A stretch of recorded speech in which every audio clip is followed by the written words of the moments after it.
welcome back to another episode of the Hardcore Casual with your boy, Base the Kid. As always, please like and subscribe, share with a friend, a colleague, a relative, an associate, an enemy, and anyone in between. I appreciate it. Little quick one today, but there has certainly been some talking points over the last couple of days, and I think it's only right that I give my take on some of those. So without further ado, let's get into it. So I won't dwell too much on this one because it happened a few days back, but as I'm sure all of you are aware, BoMac, Brian McIntyre, was arrested Sunday morning trying to leave the UK with apparently a loaded pistol which had ammunition from his suitcase. It was going through commercial airlines, and yeah, I guess it got pinged. He got detained. Now he's saying, from what I can gather, that the firearm didn't belong to him, like he'd never seen it before, it wasn't his. Yeah, bit of an issue. Now apparently when he came into the country, he came via private jet, so I guess the security is a bit less stringent coming in. Now obviously you go through, airport control and TSA and stuff. If it's a private airline coming in, private airport, and a private flight, then maybe it coming into the country, if he had it on that side, would make a lot more sense as to how it came here. But then the weird thing is like, if that's something whereby he just had it, or he put it in the bag when like, oh, okay, yeah, then you say to yourself, okay, well, how exactly did you think that was going to work out? Bearing in mind, obviously it's a country that doesn't have the same gun laws as the United States, and surely you would do your due diligence. I mean, BoMac's been here before to the exact same place. If we're actually, that's the funny thing, because he was with Amir Khan for the Kell Brook fight. It took place in the exact same arena, exact same time frame. Him, Terence Crawford, everyone was there. So it's be very weird that all of a sudden now you just do that like you didn't know what the situation is, because it's the exact same place. It's not even like it was in London this time, or it was a different area. It's the exact same area. He's been there before, stayed there before, kind of knows what to expect. So at this point in time, he's saying obviously that it's in it was an accident, it's not his, he doesn't know how it got there, and I guess I'll have to take him at his word up until, I think it's the 9th of October is when he's going to go to, I guess, Crown Court or wherever it is, and have to plead innocence. Now the best case scenario is probably to be extradited and maybe given a suspended sentence. If that was the case, but he was still allowed to travel to the UK, like, business reasons, like get a permit and everything, then that would be great news for him. But chances are it also means that now he will not be able to travel if he is sort of allowed to exit, wouldn't be able to come back, which would then be a problem for probably Chris Eubank Jr., who's just now linked up with BoMac, enjoys working with BoMac, but yet won't be able to have him as a trainer if he faces anyone in the UK. Obviously he can do his training camps abroad, but when he comes back here, I guess you'd have to have the chief second or someone overseeing the training as well. But look, it's an unfortunate situation. We'll see what happens, but we also know that the gun laws, can be a 5-year sentence, sometimes a bit more. So yeah, it's not great, but hopefully things get resolved and he doesn't face any real adverse situation as regards to this. Speaking of adverse, so Joe Cusumano, he failed, or he returned an adverse analytical finding from his bout with Adam Kovnatski, which I believe took place on the 24th of June in New York. Now, when I first saw the statement, I was doing the I was doing the breakdown with Tony, so shout out to Tony. But when I first thought, hold on a second, we're in September. How is it now that we're only just hearing about it? But it turns out, or at least via the statement, which obviously came out from Matchroom, that it wasn't a VADA test. So I'm assuming it must have been some kind of USADA or something, or the national anti-doping panel from the New York State Commission. It must have been one of their specific tests, and they have, I guess, gone through their process. It's pinged. He's had to explain. I guess must have had a hearing about it, and then they've now either tested a B sample, or they were quite happy with whatever's gone on there. So that would maybe explain the time it's taken, because I guess most of these would be confidentialities and stuff. But yeah, it's a bit weird how we're hearing about it 3 months after. Of course, that doesn't necessarily help Adam Kovnatski, because Joe Cusumano, I mean, he did take some pretty decent shots in there, was able to walk through them. Obviously, it's not great that it happened after the fact, but that's just another person that's been popped. That being said, the only reason with this one that it's a bit hard for me to say, let me wait for the facts to come out. I don't think we're ever going to hear the facts, or what substance it was potentially, or anything like that. So again, I'm not going to just out and out say guilty, because I don't know. I don't know what the substance is. I don't know what the likelihood is. But being that it took place 3 months ago, virtually, and we're just hearing about it now, would suggest that there's been some kind of process that's gone through for us to now be hearing about it.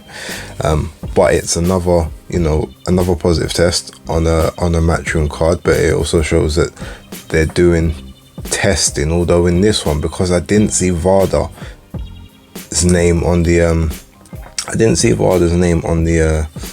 on the sheet, so I've got to assume this is maybe like a localized commission test. So maybe a bit like UCAD, they did a post-fight test, or it was like a randomized, he just got tested, and they got the results back afterwards. Then they had to do their process. So it's a shame, actually, because there was a lot of fun fights I felt that Joe Cusumano could have been in.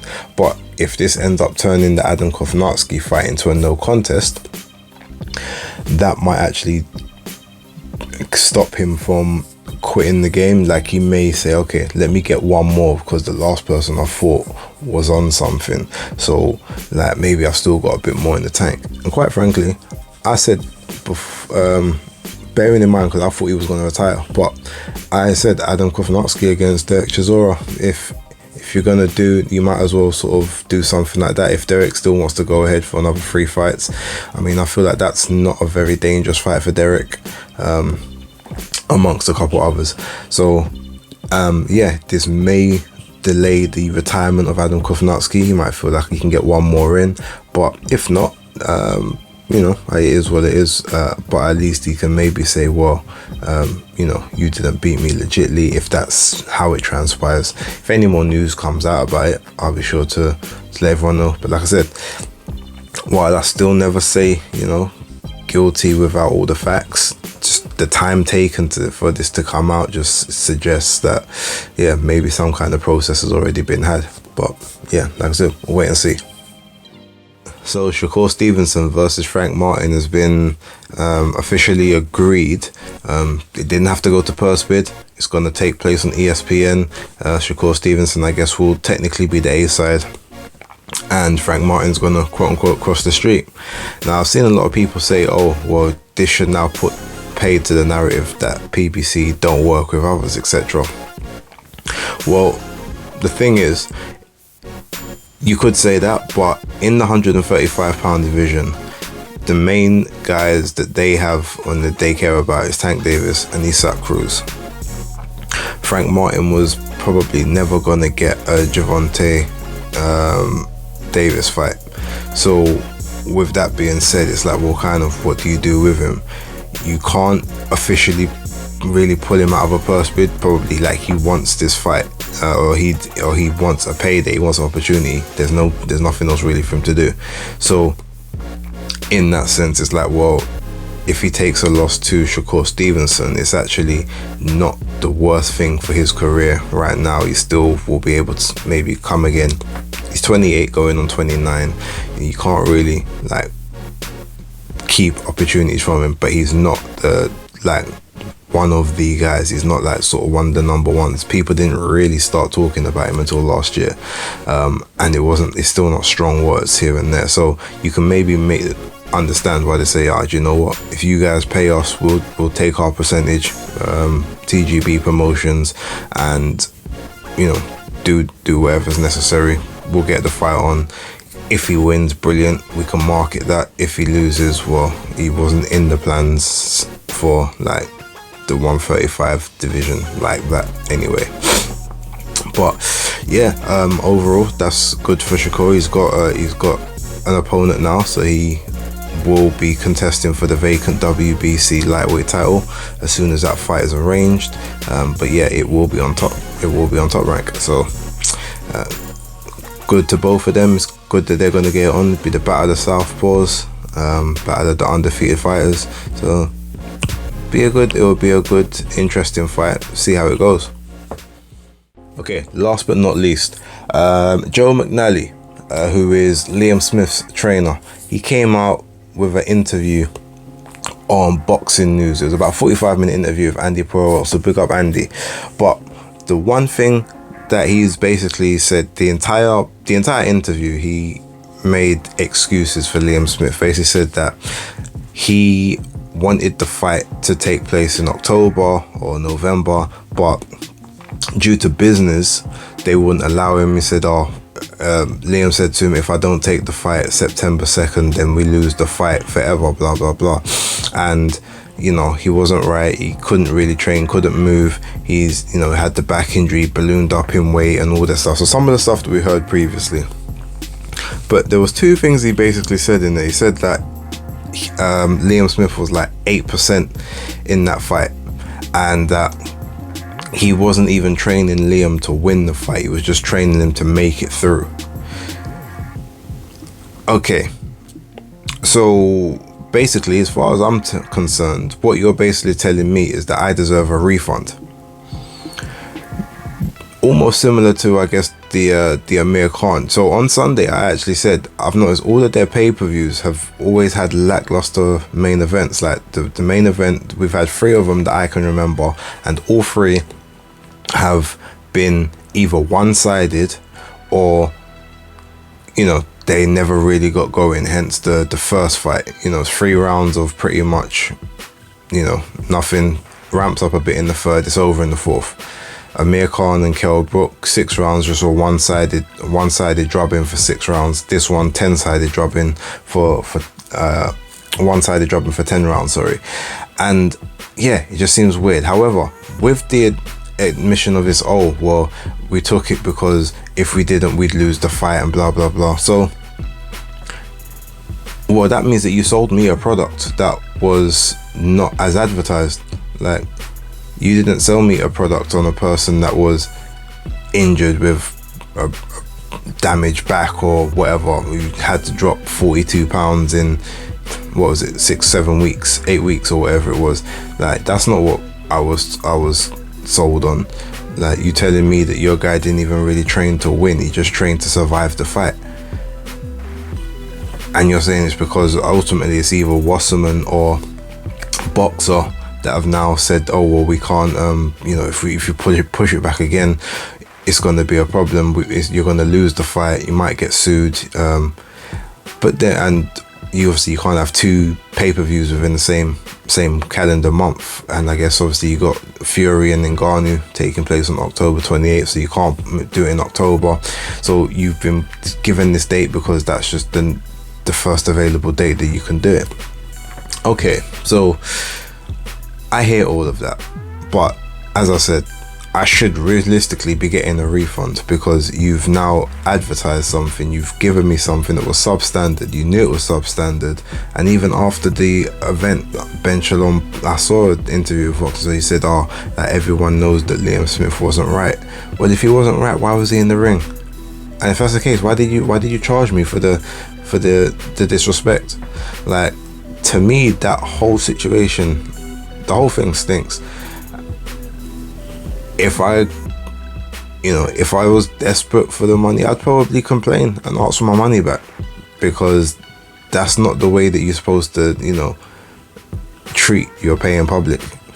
Like, if you can't put your best foot forward or give a concerted effort in the fight, then why are you, then turn it off? Like, okay, if anything, you say, Liam, I would have lost the Eubank fight. Well, so what? Ultimately, you got a victory over him. So the joke is, if you've got the victory over Chris Eubank Jr., sooner or later he's gonna have to come back to see you, especially because it's a knockout victory. He's gonna want to get that back. You can go off and try and win a vacant title, or try and win a version of a world title at 154 or 160.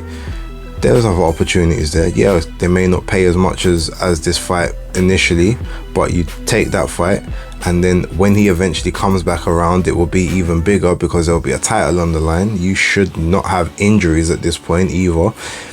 The whole thing makes a lot more sense. But ultimately, it's like, at this point, I just feel the excuses, like, cool. A lot of the time you get them, and it's just funny whereby, for the people who always say no excuses, they always end up being the ones that make the most. The only person that I can legitimately remember in recent times that have said no excuses, the better man won, I'll get him in the rematch, is Errol Spence Jr. Till this day, he ain't made one excuse about why he lost that first fight. So shout outs to him. But with this, and obviously, yeah, it's Joe McNally making the excuses instead of Liam, which is, I guess, absolves Liam a little bit. But it's like, you go through all of this, you're telling us all of this, but yet he even said, it feels like the fans were conned. It was they weren't treated fairly. Cool, then run us back our money. Maybe we should get the money directly from Joe if that's the case, because you weren't telling people how things were, prior to the fight taking place. It's just one of those situations where, like, I don't know, it's gonna make it hard for me to look at one of these Sky Sports and Boxer pay-per-views again, if they have one. Like, I very much may not be purchasing, because that's 3 times now, 3 times in a row, and I feel as if I haven't got my money's worth. But yeah, they need to tighten up over there, because certain things just ain't moving right, and it's a bit concerning at this point.